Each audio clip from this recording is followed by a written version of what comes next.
Oh, yeah, there's a box of chalk. Great. So as the last non-panel discussion speaker of the conference, I thought I would address the question, why are we here? And as you might guess, this question is being asked in two senses. One is, why are we at this conference? What is our purpose here? And our purpose here, in some sense, is to ask the other sense of the question, why are we here in this universe? Why does our universe look the way it does? Now, you might suspect that this is, therefore, a talk that would have been more appropriate at the beginning of the conference than at the end of the conference. But I can assure you that I'm an expert on the arrow of time, and it makes no difference whatsoever when the talk actually appears. Actually, that's not true. One of my goals as I wrote the talk was to try to incorporate the ideas that were actually talked about in the conference, and in some sense to put them together to make a cosmological model. We'll see if something like that is possible. So why does our universe look the way it does? Well, I want to address this as sort of robustly as possible, making as few unrealistic assumptions as possible. So let's start with ourselves here today. Here we are living at some point in the universe at a time after the Big Bang, T1 I'm calling it, 13.7 billion years after the Big Bang. And I want to draw the causal patch that is defined by me, or like, to be more specific, I could pick a proton in my body and I could trace it backward. And I want to trace it backward not to the Big Bang, but to a time 1 second after the Big Bang. So this is T0 is 1 second. And I want to construct the causal patch that I get by taking the past light cone from me today and the future light cone of that point in my past and letting them intersect. And so let me explain why I'm doing this. I'm picking 1 second because that is the earliest time in the history of the universe for which we have data. We have knowledge from Big Bang nucleosynthesis of what the universe was like 1 second after the Big Bang. So I want to look at a part of the history of the universe where we think we understand the physics very well, and just see what statements we can make just about that, how sensible it is or not sensible it is. And the reason why I'm looking at a causal patch is not because I have any deep, profound notions of complementarity or holography that I am interested in, although that would be nice, but just because a patch like this has the property that if I use my freedom of diffeomorphism invariance to slice it, to foliate it into space-like slices, then the domain of dependence of any one slice is the whole diamond. So forgetting about quantum gravity or anything like that, just in classical physics or in sort of semi-classical quantum physics on this background, if I know the microstate of the universe, gamma of t is the microstate, the specific state that the universe is in, on any one of those slices, I should be able to predict it, both the past and future, on any other slice in that diamond. So this is a well-defined, autonomous system that evolves, and we want to ask, why is it like that? Why is that the system that we find ourselves in? So in particular, the interesting slices here are today. So the state of the universe on our past light cone, gamma 1, and the initial conditions, the state of the universe on the past boundary here, gamma 0. And there are two questions we can ask about this. So this is all known physics. We're trying to figure out why the universe is like that. I should also parenthetically say this is a bizarre question to care about as far as science is concerned. It's at least, if it's not bizarre, it's at least unique. There is nothing that we know about what happens to the universe within this diamond that is in any way problematic as far as the laws of physics are concerned. We think we know the rules. Now that we understand that there's something called dark matter and dark energy, there's no observation that happens in there that does not fit the known laws of physics. So we're not trying to construct a theory that fits the data any better. We have some data, and we're trying to understand why is it that data rather than some other data. So strictly speaking, you're always allowed to not be interested in this question. You're always allowed to say, that's what the universe is. I observed it to be that way, and I'm done. I can't prevent you from taking that attitude. But there's a selection effect that you probably wouldn't be in this room if you were taking that attitude. So we're going to try to be more ambitious and say why this particular data, even though it's perfectly consistent with our laws of physics. But the reason why it's worth emphasizing that is because the whole criterion for success or failure of your grand cosmological model will be whether it explains why we find ourselves in that kind of causal patch. Should I not call it a causal patch? Is that okay? Should I just call it a diamond? Is it okay to call it a causal patch even though it's not an extendable line? I want to get the words right. I blame you two, so I'm asking you, yes. All right, I'll call it a causal patch. It's not inextendable, the particular geodesic that I used to define it. And so I like to think about this problem in terms of entropy. So these states, little gamma, that evolved from time 1 to time 0 to time 1, are evolving in some space, capital gamma, which is the space of all the little gammas. And in this space of states, we have certain macroscopic information. We observe where galaxies are, where the photons are. We do not have full microscopic information. We do not know the wave function or even the classical position of momentum of each individual particle in the universe. So we partition the space of states into regions of identical macroscopic information.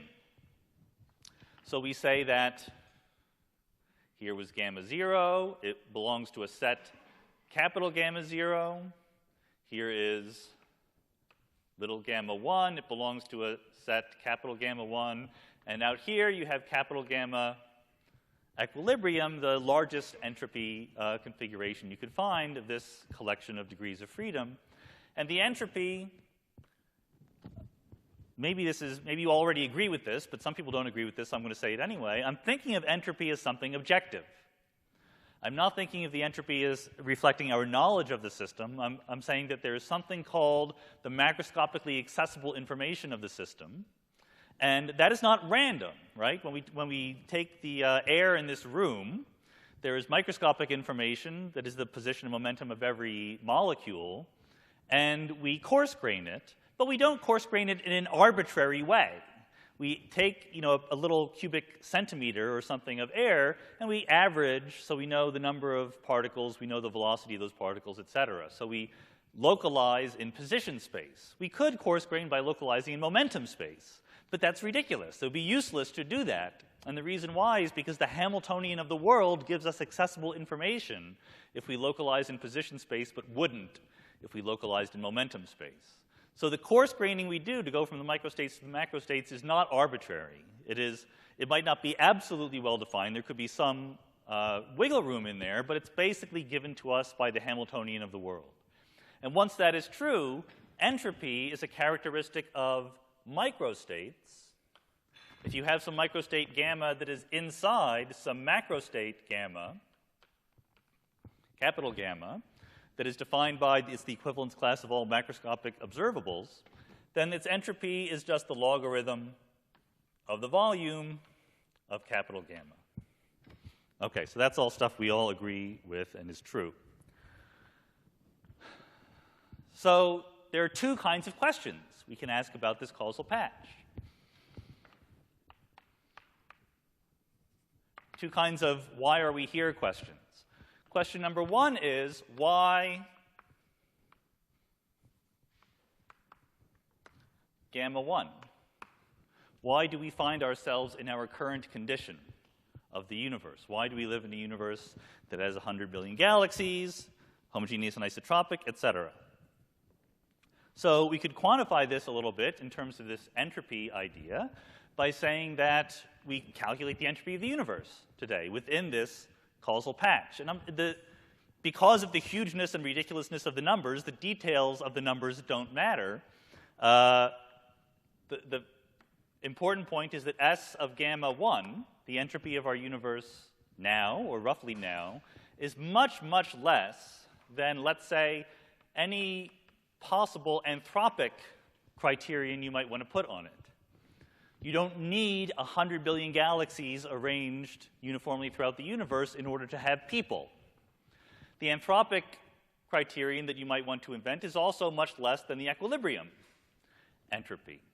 And if you plug in numbers, roughly speaking, if you think of the number of states as being interpretable as a probability, I'm not saying that you should, but if you did that, then the probability of finding yourself in a state like capital gamma 1, in a state that is the coarse-grained state that we live in today, is something like 10 to the minus 10 to the 120, as Penrose pointed out a long time ago. So it's very unlikely. So I'm going to take the attitude, and I've been growing into this attitude over the years, and this conference made it worse, that this is not the right question to ask. That we shouldn't worry too much about this question because it's very a posteriori. It's like, seeing some particular license plate and going, wow, how unlikely it was that I saw exactly those numbers on the license plate. In particular, I have become convinced that it doesn't make sense to pretend that we are typical observers in the universe. This is a typical way of motivating this question by saying that typical observers in the universe would see very, very different conditions. They would not see a small cosmological constant, or they would, or whatever, and trying to justify what we see by saying that's what typical observers see. I don't think that's the right thing to do. This is the lesson that I took from Jim Hartle's paper with Mark Schrednicki.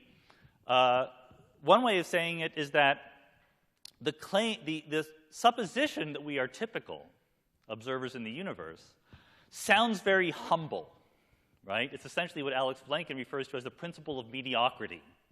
We're just ordinary old people in the universe. There's nothing special about us. How more humble could you get? Yes? Yes. Oh, no. What I meant by yes was no, yes. What I mean, I'm saying that what we should not do is to assume that we are typical observers in some grand ensemble and use that to calculate the probability that we'd find ourselves in state gamma 1. Well, so I think we're allowed to do it in what behind the veil of ignorance, what John Rawls called the original position, sorry.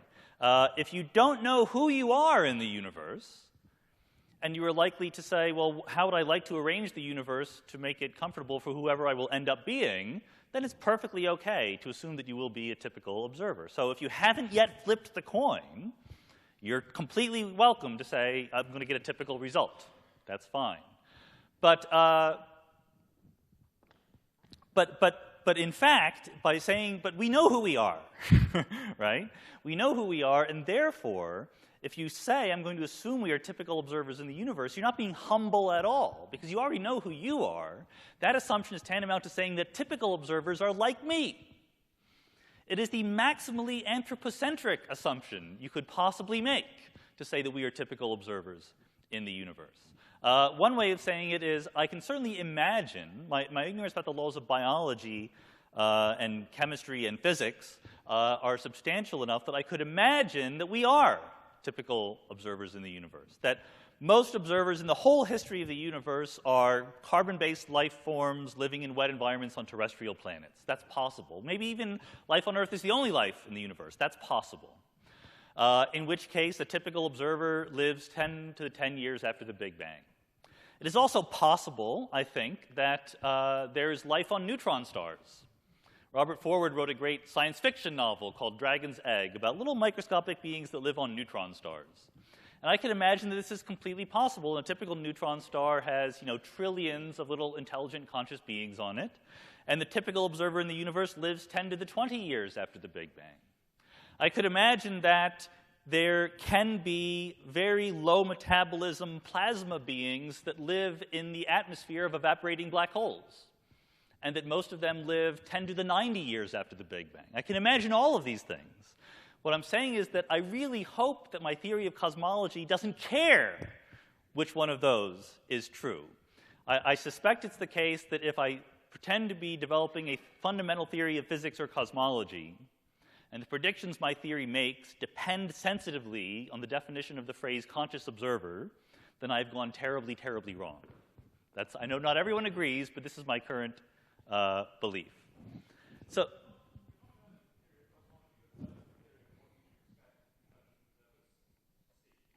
I'm not sure if I should take questions from people sitting in the very last row of this. There you go. All right, you've upgraded. I don't think that's the theory we should be developing. No, that's what I'm suggesting. We can argue about it, but let me put it this way: it's extremely therapeutic to stop asking these questions. When you start asking what should typical observers see, and you run into all these crazy answers, you go, wow, this is really bad. And then you go, well, maybe I shouldn't ask those questions. It's very liberating. Like, it all makes sense now. So it doesn't it doesn't mean that the measure problem is not a crucial problem. So the second question we could be asking is, given gamma 1, why gamma 0? Given that we ended up here at the end of the future boundary of our causal diamond, why did we start in the state that we started in? This is a conditional question. This has no mention of conscious life, intelligent observers, typicality, or anything like that. It's saying we have data, we have all the data, so I think this is at least compatible with Radford Neal's talk. I don't want to blame him for the attitude, but it's compatible with fully non-indexical conditioning. We take everything that we know, and we ask, given that, what else should we expect? Given that we find ourselves with our data today, what have we should have expected for the past? Now, purely physics-based reasoning does not let you say, from the data we have now, that the data on gamma 0 was what we actually think it was. Given that we live in a universe with 100 billion galaxies, large-scale perturbations at the order of 10 to the minus 5, things like that, given that we have impressions in our brains that there's something called the cosmic microwave background with small fluctuations, just that data does not mean that we started in the early conditions that we think we started in. We think we started in low entropy conditions at early times, approximately homogeneous and isotropic, et cetera. But in fact, if you just count trajectories through this state space, the overwhelming majority of trajectories that are compatible with gamma 1 did not start with smaller fluctuations at gamma 0 and have them grow, did not start with low entropy at gamma 0 and have it grow. They started with higher entropy. This is a space of states in this causal patch, and you can count them, and you can go backwards. And the entropy in gamma 0 is much smaller than the entropy in gamma 1. So if you count trajectories, the overwhelming majority of trajectories that pass through gamma 1 never pass through gamma 0. So why is S gamma 0 much, much less than S gamma 1? If you plug in the numbers analogously, the probability of finding yourself in gamma 1, the probability that you started in gamma 1 given that you ended in gamma, my notes do not match what I'm trying to say out loud. The probability you started in gamma 0 given that you ended in gamma 1 is something like 10 to the minus 10 to the 100. So it is also a really big...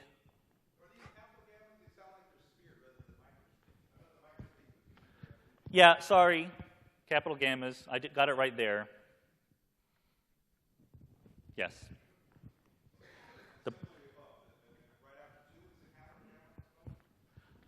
No.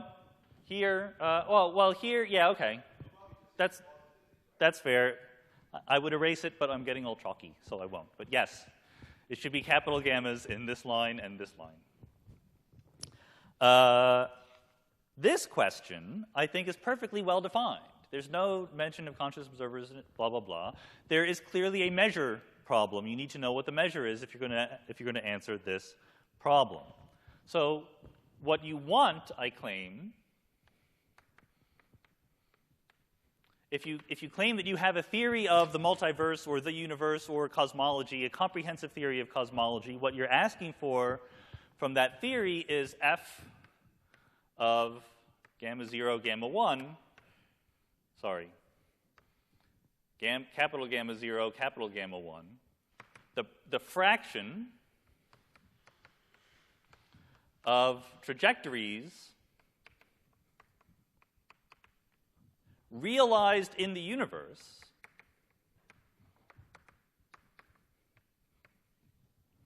passing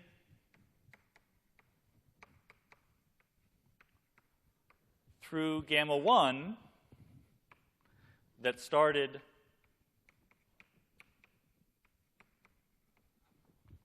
in gamma 0. So the crucial word here is realized in the universe. So if you just do state counting, the fraction is this incredibly tiny number. So this is related to Neil Turok's talk at the beginning of the conference. You have, if you just make the approximation that things are approximately classical in this late time, you have a measure. You know what the measure is on the space of trajectories. Is that a question or just a yawn? Or both?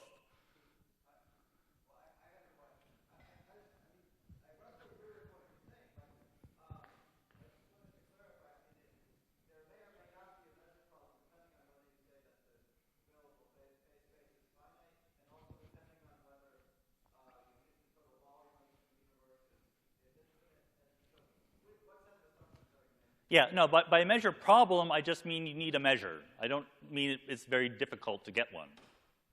If let me keep going, and my assumption will become more clear. I think there's different subsets of assumptions that you could make. Yes?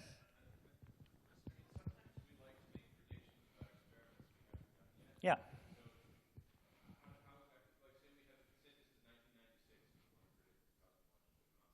Yes. I would say, given the data that we have now in the big old universe, what do I predict the cosmological constant would be? So I believe that it's okay to both take our data here on gamma 1 and agree that we came from a thermodynamically sensible universe that started in gamma 0. And I would ask, given that knowledge in this ensemble, what do I predict for the cosmological constant? No. It's all because it's a conditional question. It's saying, given that I'm surrounded by 100 billion galaxies, what should the cosmological constant be? That is not why am I surrounded by 100 billion galaxies. That's the difference.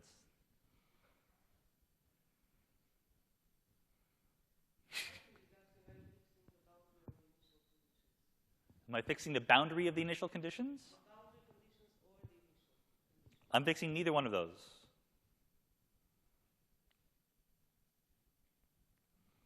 I'm just saying that clearly so let me finish my thought about Neil's talk, and maybe it will become a little bit more clear. One thing that you can try to ask is something like, how likely is inflation? You don't need to ask that, but people have asked that. And they argue whether or not, in the universe that we live in today, it's at late times. Imagine there's some scalar field that is homogeneous. You wind it backwards. You unevolve the universe, and you ask, what is the probability to pass through some inflationary phase? I think that that's not a hard question. That's a really, really easy question. The probability of inflation is negligible, given what we know about the universe today. Because the overwhelming majority of the trajectories compatible with the universe we know today become more and more inhomogeneous as you go backward in time. And Haywood, Tam, and I wrote a paper just to do the math, but you don't have to do the math. It's just obvious.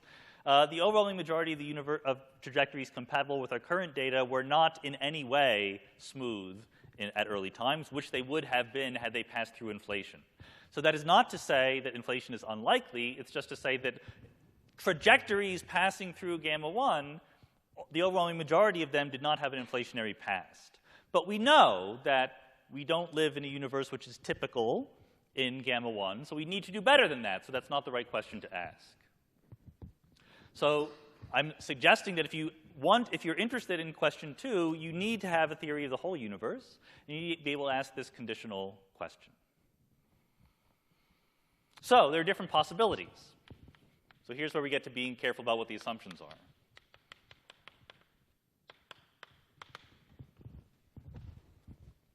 One possibility is that, as a simple fact about the dynamics, most I'm going to actually, so I'm about to contradict things I've already said, and I will explain the conditions under which that contradiction can be resolved.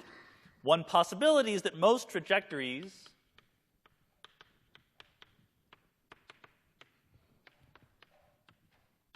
in this phase space through gamma 1 pass through gamma 0. Now, I just said that's not true, so how am I allowed to contemplate that it is true? It is not true. This possibility is certainly false if I can believe the laws of physics that I think are true in this causal patch. So if it's the standard model plus perturbative general relativity, this statement is certainly false. Nevertheless, we could be hopeful. We could be optimistic. We could say maybe there is some subtle infrared magic,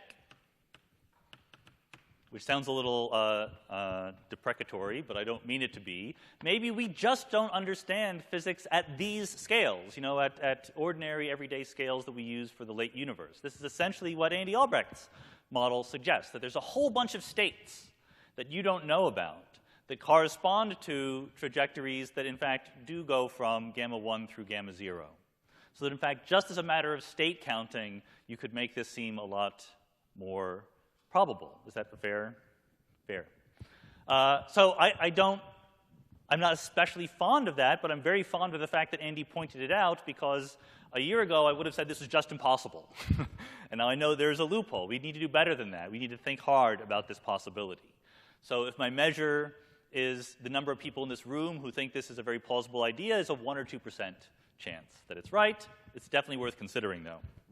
But it certainly requires changing physics at accessible energies. Maybe not experimentally. Maybe we couldn't notice. They'd be very, very subtle, but it would definitely be a change. Another possibility is that evolving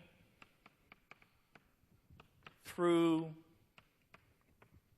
gamma 0 is anthropically selected.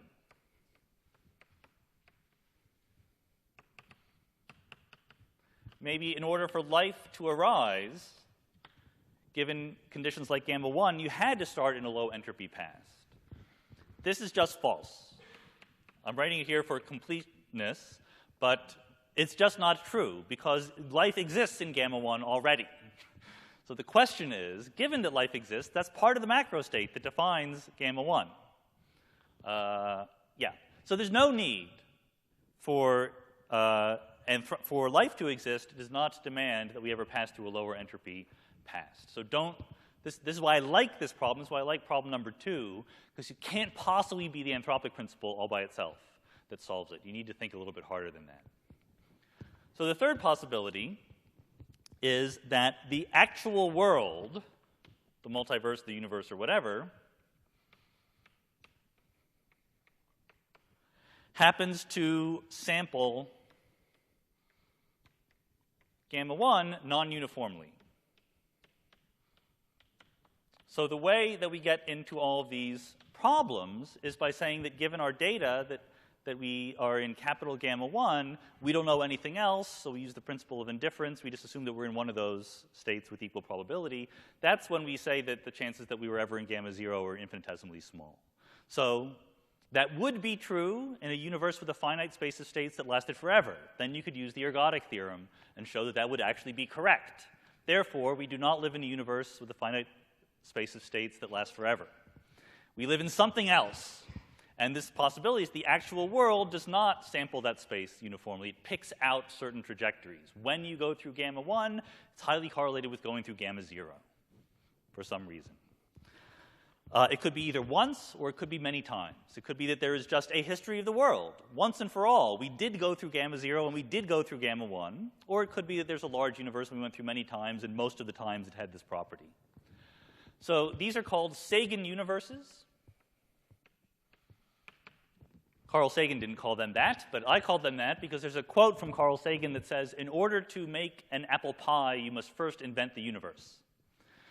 His thought was that an apple pie seems pretty benign, but to make it, you needed apples, and therefore you needed an apple orchard, and therefore you needed a biosphere, and you needed flour, and you needed an oven, and all of those things. So that is false. in a universe with a finite phase space that lasts forever.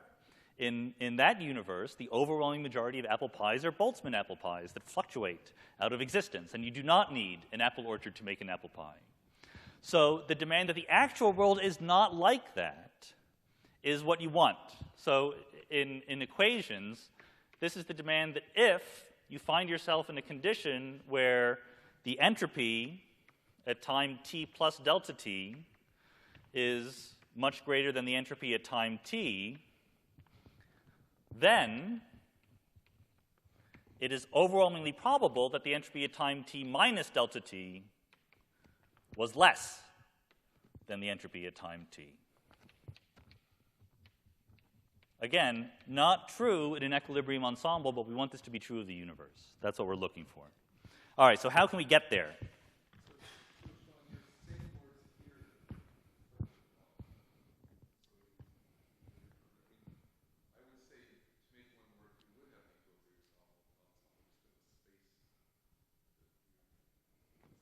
That's right. So I've moved on from possibility number one. I've let go of that possibility, yes. Noted it, moved on. Yeah, sorry. But good of you to keep me honest.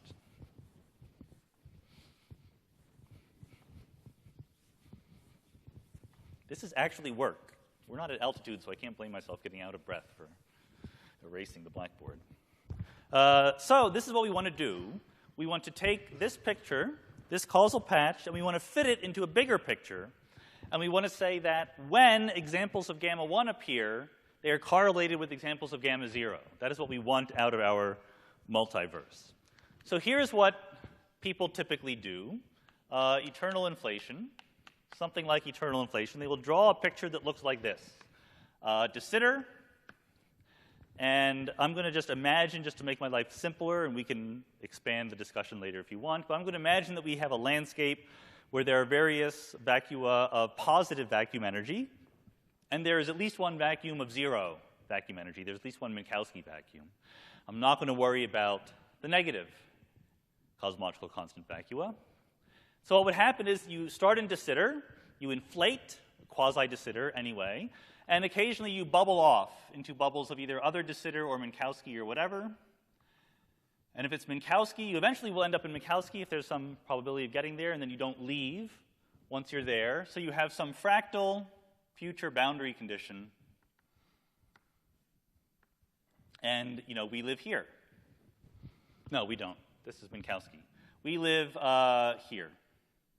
We live somewhere. I drew the picture too small to make it clear. But the question is, can we fit this causal diamond into there, and can we have this correlation that we're looking for? Now, the real problem with this, well, there's a couple problems with this. My biggest problem with this is that it doesn't have a bottom. That it assumes something that we start in De Sitter space and then we go towards the future. But all the underlying laws of physics, almost everyone assumes, are reversible.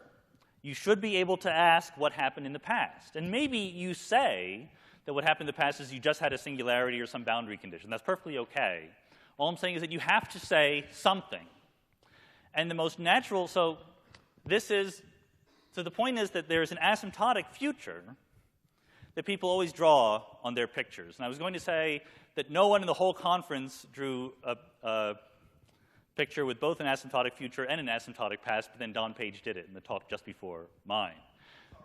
Yeah, I know. You really ruined the chance I had to make a real important point here. But so my suggestion is that you should not accept these half-asymptotic solutions, or if you just want to call them half-ass for short, cosmologies.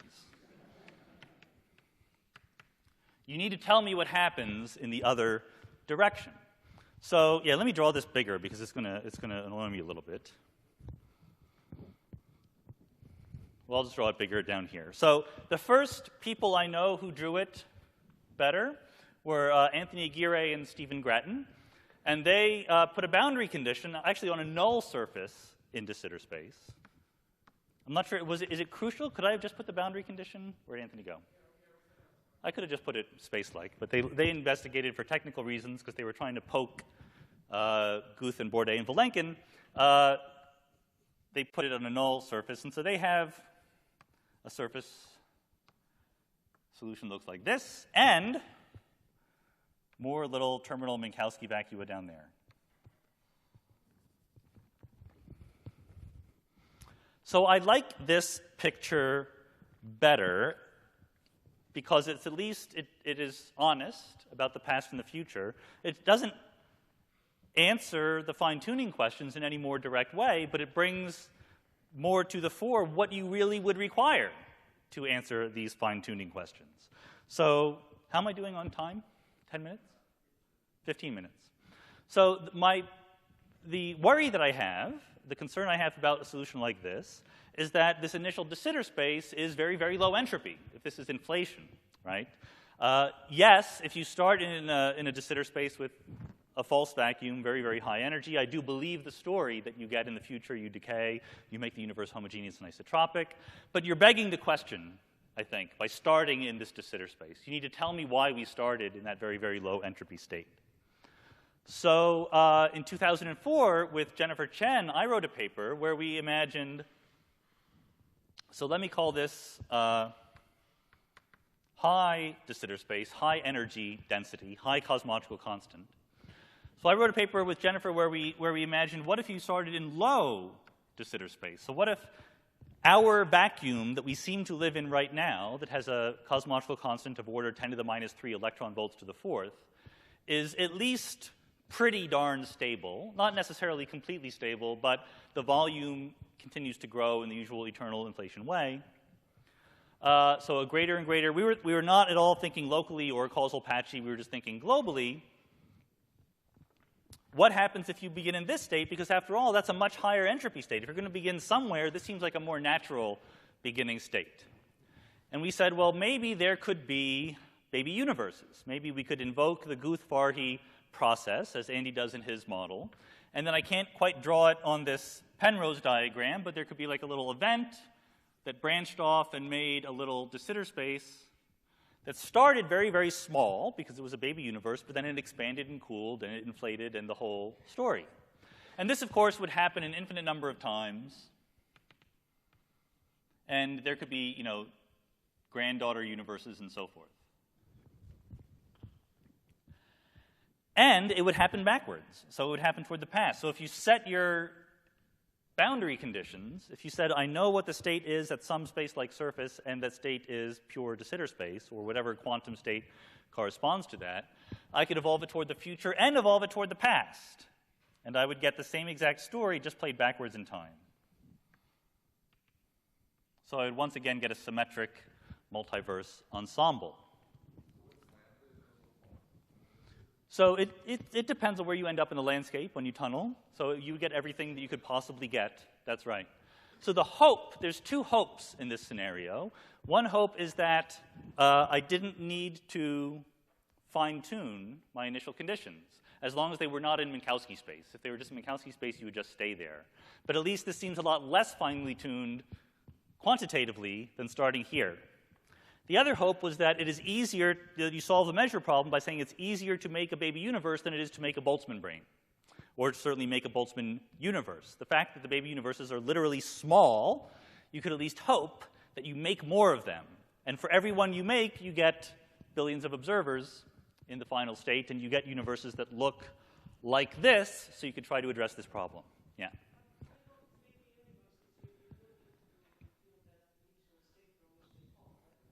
Well, you need to set the initial state here.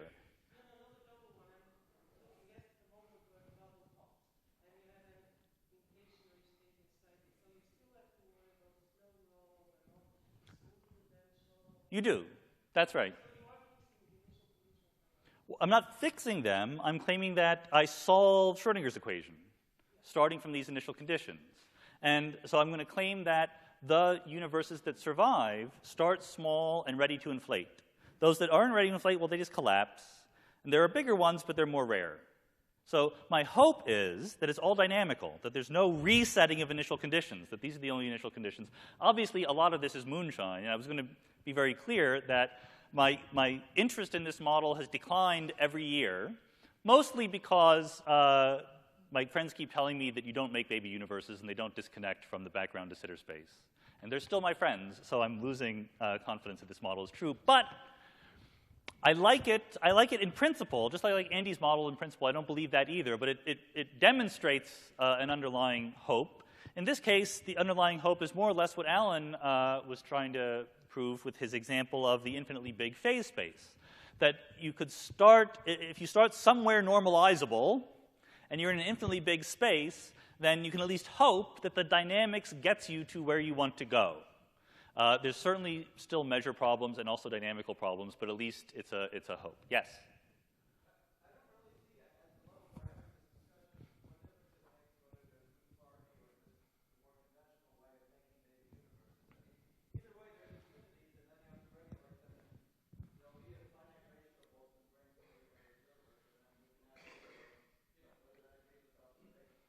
What do you mean by the conventional way of making baby universes? Right, okay, so that's also good. I think, so we were not thinking about then, or we thought about it, but then we thought that was annoying, so we didn't think about it too much.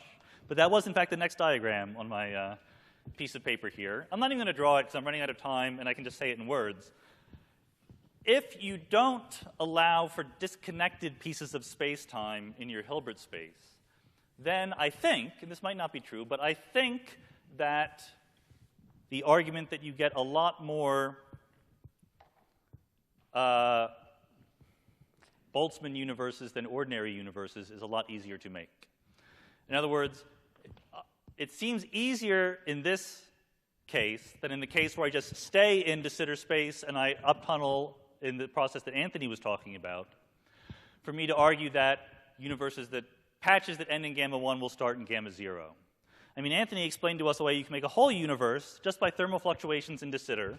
It would start like things randomly coming in from very far away, and the whole process is unlikely, but even worse, it is a concatenation of a series of individually very unlikely events that involves photons coming in from infinity, galaxies and black holes unforming, omelets turning into eggs, etc. That is all very unlikely, and yet the most likely way of uptunneling and making a new universe. And so you could do that, and then you could have a little universe in here, and maybe it could have new de Sitter vacua, and you could start eternal inflation that way. It just seemed harder for me to justify the counting that I wanted to do, but that might be wrong. So I don't know how to do it in either case. So anyone who wants to argue this is perfectly good, I'm in favor of it. Yes, that's right.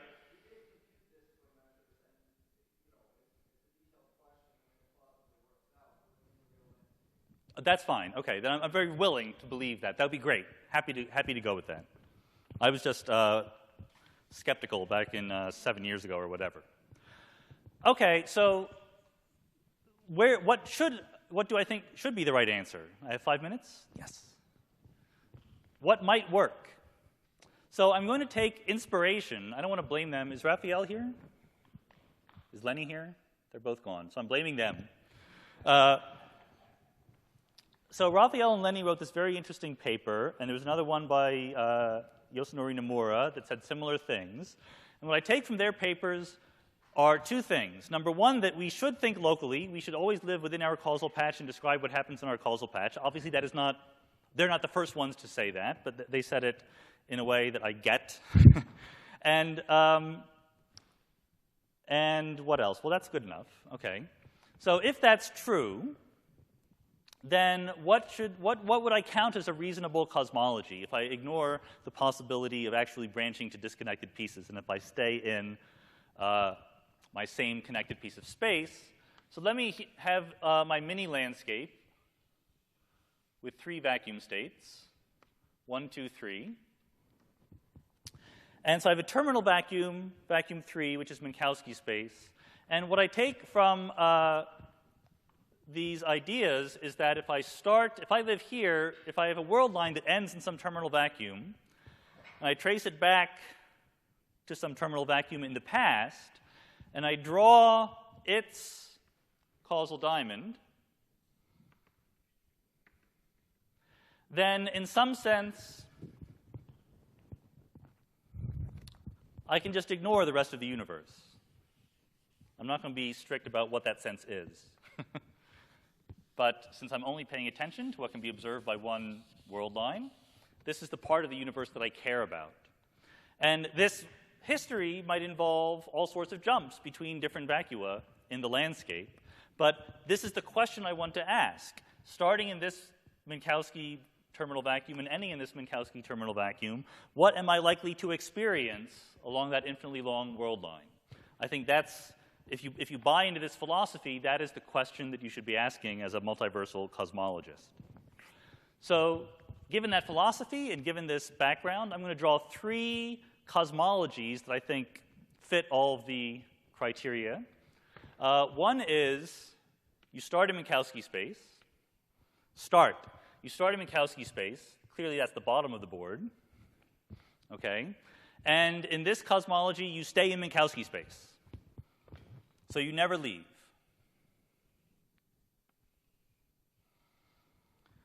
But when I say Minkowski space, I mean that's the vacuum state. You're a perturbation of that vacuum state. So it's not pure Minkowski space. There's stuff in this universe. And the stuff comes in from scry minus, and it makes a little person or people, depending on how optimistic you are, and then you dissolve back to scry plus. This is what Raphael and Lenny called the S-matrix cosmology, and they didn't like it because it didn't help them solve the wave function collapse problem in quantum mechanics. But I think from a cosmology point of view, this is perfectly legit. This is one of the things that could happen. And if you think that everything can happen, then this is a branch of your wave function with some amplitude, and your job is to tell me what it is. Another possibility is that I start in Minkowski space, and there is a perturbation of Minkowski space that includes just the right fluctuations to come in and uptunnel. So I bounce into, so this is vacuum 3, and I stay in 3 the whole way. Here's vacuum 3, and I uptunnel to vacuum 2. So now I'm into sitter space, and I'm there for a while, and eventually I tunnel back to vacuum 3 again. But all I care about is this causal diamond here, what's inside. And vacuum 2 is low energy density. It's 10 to the minus 3 electron volts. It's not inflation, really. It's like our current universe.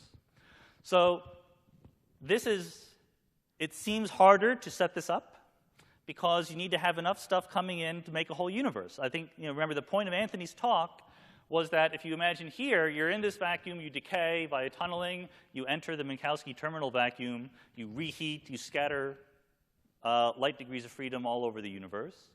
The most likely way to get to vacuum 2 is to start in the time reverse of that. So you have a whole bunch of light degrees of freedom come in and push you up the potential, push you over, and you end up in vacuum 2, and then you fluctuate around because you're in a quasi-thermal state, and you end up in vacuum 3.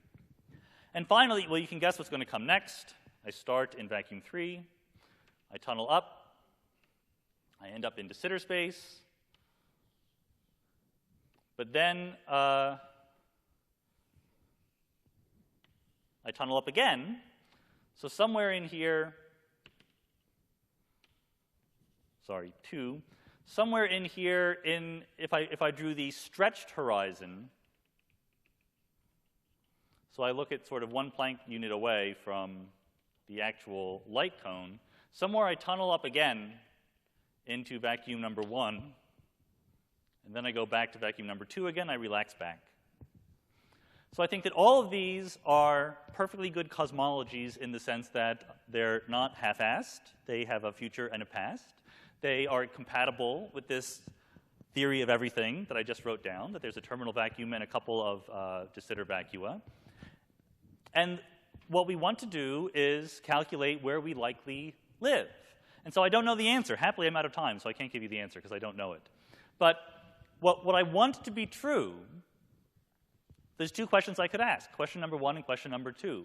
My problem is that if I'm just asking question number 1, if I'm just a person, then I can't see why things like this wouldn't dominate everything. It's just much easier to make a person in some, not as a thermal fluctuation, but just as some amplitude in the wave function. It still seems easier than to make a whole universe. But maybe, And the same thing would be true in 2 compared to 1. It's just easier to fluctuate a person in here than to fluctuate into a higher energy density vacuum. Maybe the answer is that in the wave function of the universe, when you combine the amplitude for universes like this with the demand that they pass through states that look like gamma 1, you will find that they usually pass through states like gamma 0. I don't know if that's true, but I think that's a good hope to have. And it's always good to have hope at the end of a conference like this. Thank you.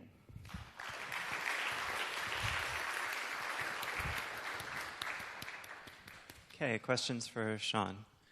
Can we get back there, Latham? Hi. I really like your first diamond-shaped picture. And I give a very well-defined question, and I'm very puzzled by why do we kind of fascinated by this idea of evolving things backward. I can appreciate that more in the context that in Neil's talk. But in your question, you set it up very precisely, right? You have gamma 1 at 13.6 gigayears, and something, gamma 0 at 1 second. You ask, given gamma 1, what is most likely gamma 2? And there's a standard way to answer that doesn't involve evolving anything backward. You pick several possible gamma 0, evolve them forward, and pick those gamma 0 that's most likely to end up in gamma 1, and you say that's the best gamma 0. And what's wrong with that logic? It's just asking a very, very different question. Every gamma 0 ends up in gamma 1 to a good approximation. That's the second law of thermodynamics. But the overwhelming majority of trajectories that get to gamma 1 were never in gamma 0. We believe that the actual universe was in gamma 0, therefore there is something to be explained. Can I get, there's a similar question to this in a generator example. Do you agree? In the what case? In a generator example, in a box. Box of gas. Yeah, box of gas.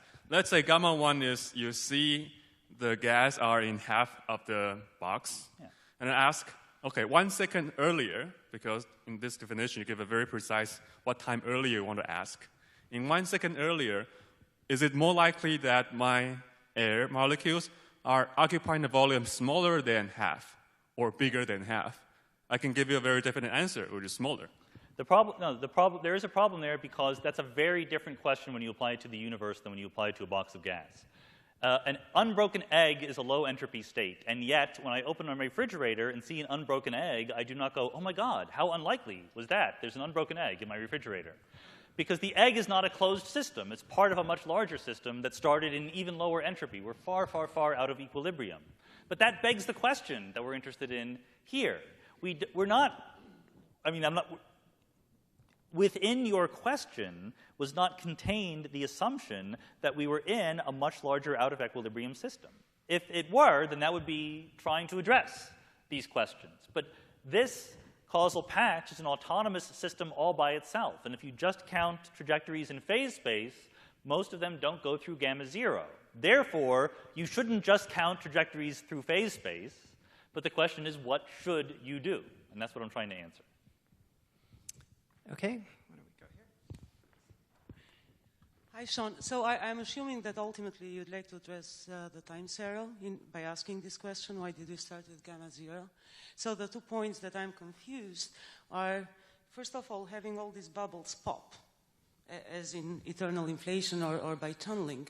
You are ultimately driving the entropy of the Sitter state, breaking the Gibbons-Hawking bound and driving it to infinity. And that seems to lead to perpetuum mobile. You are mining energy out of the background, the Sitter.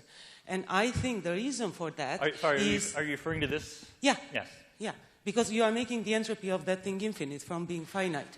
So that there is a perpetuum mobile. And I think the reason is related to the fact that every time you see that some vacua, you are not really getting a cosmology like our universe. You need to do something more to that, to throw a few more assumptions, because you'll get into trouble with fluctuations, like the curvature has to be less than Hubble, and et cetera, et cetera. You get a Coleman de Lucia, you don't get a universe like ours. So I think that's where the paradox of perpetuum mobile comes from. The other issue I have, and again, I might be confused, but it seems that leads to a circular argument. Because you want to solve the time serial, but you are putting it by hand. The premise and the result are the same. I mean, you have to prepare that initial state. For all those reasons, m squared has to be less than Hubble, you have slow roll, blah, blah. So in that case, you have prepared such a special state, you have your error of time there. So the problem is not solved. So all those are perfectly good points. Our philosophy here was that you have to start in some initial condition. And our philosophy here was exactly that, or at least analogous to what Alan was saying in his little classical mechanics example, which is that in the classical mechanical phase space where P and Q go from -infinity to infinity, there's no normalizable probability distribution. It doesn't make sense to ask where should you probably start. But you can still argue that if you start anywhere, you have certain generic behavior toward the past and the future. So our hope was that we were claiming that we could find the most natural connected component of the universe in which to start, the highest entropy state that we could fit into a single region of space, but that the whole system, that was just a very small subsystem of a bigger system that was infinite dimensional in phase space, that supported an unbounded growth of entropy. So the whole point of our paper was to say the reason why entropy is increasing is because it can always increase, and we just find ourselves in a little tiny part of the universe. Obviously, that may or may not be right, but that was the set of assumptions that we tried to work under. Sean, I want to make 2 points about I think your your right-hand. microphone is off. All right, well. I want to make 2 points about your right-hand blackboard. I have Yes. to hold it closer, that's why. So the leftmost picture there, we have lots of well-defined theories of quantum gravity that really resemble the leftmost picture. And in none of those does any process that corresponds to either of the other 2 pictures occur whatsoever. Secondly, if you think about a generic initial state in a picture like the leftmost one, Yeah. and stick it in instead on the past boundary of the rightmost one or the middle one, you find that you don't get the rightmost one or the middle one, but instead you get a big crunch.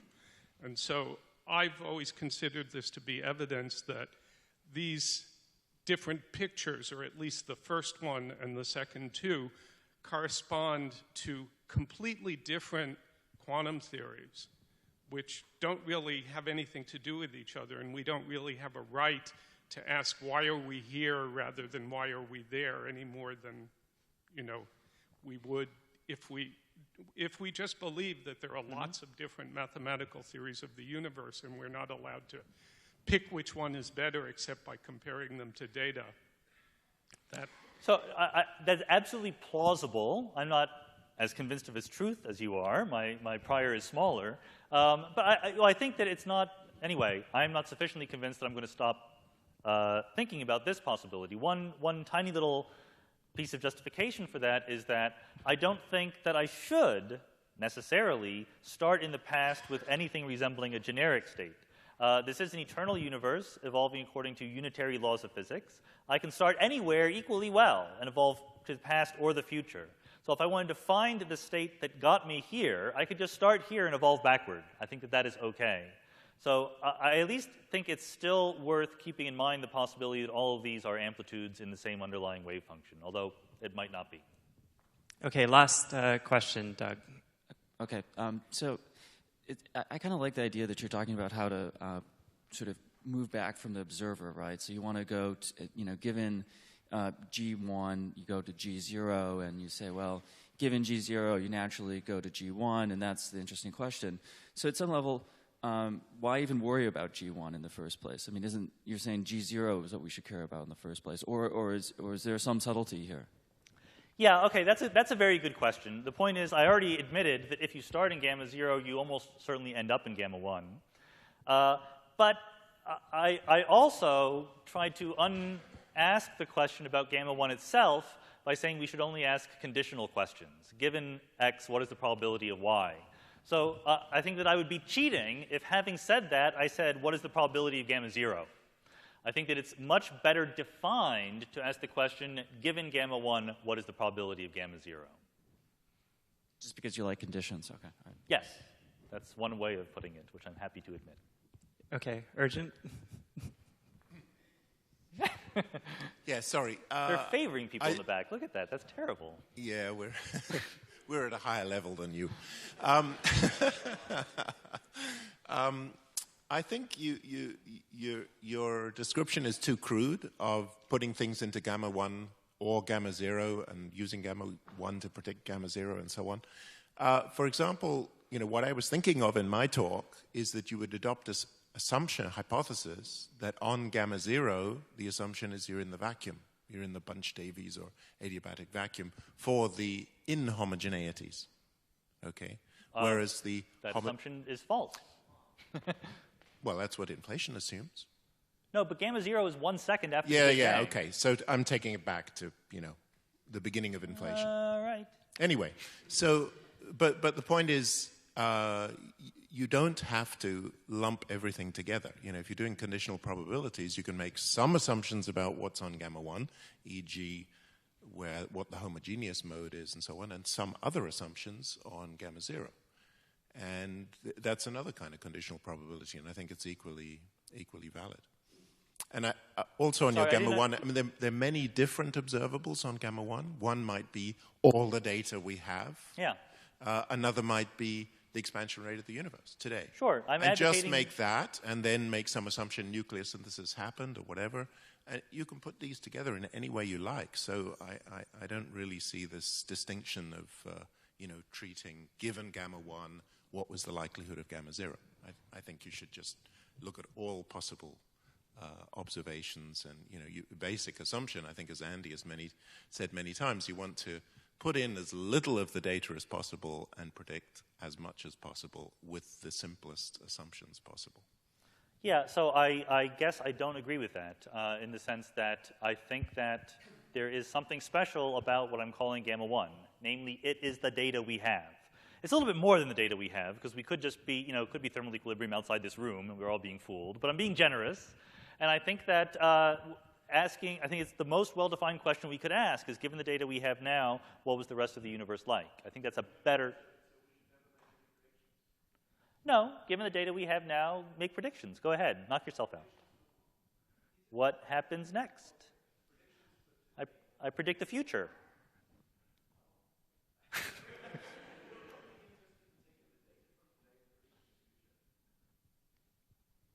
I think that's a fairly traditional thing to do, yes. Okay. I want to justify the past. I want to predict the future. The past I can't predict. I'm claiming in a model-independent way. I want to find a model that predicts that given my present, the past is what I thought it was. But I don't claim any credit for predicting it. Okay, I'm going to cut it off. So before we thank Sean again, we're going to break until 20 after 12. We're going to come back for a panel discussion. And there's a rule. When you come back for the panel discussion, you have to sit before that second pillar, because it's meant to be a panel discussion, meaning audience participation. So it's going to be easier to hear everyone, and we're not going to have to run all the way up there with the microphone if you come down here. So I will harass you if you sit up there. First, okay. Second, don't forget that after the panel discussion, there's a barbecue. The barbecue is going to take place in the bistro. And let's thank Sean again.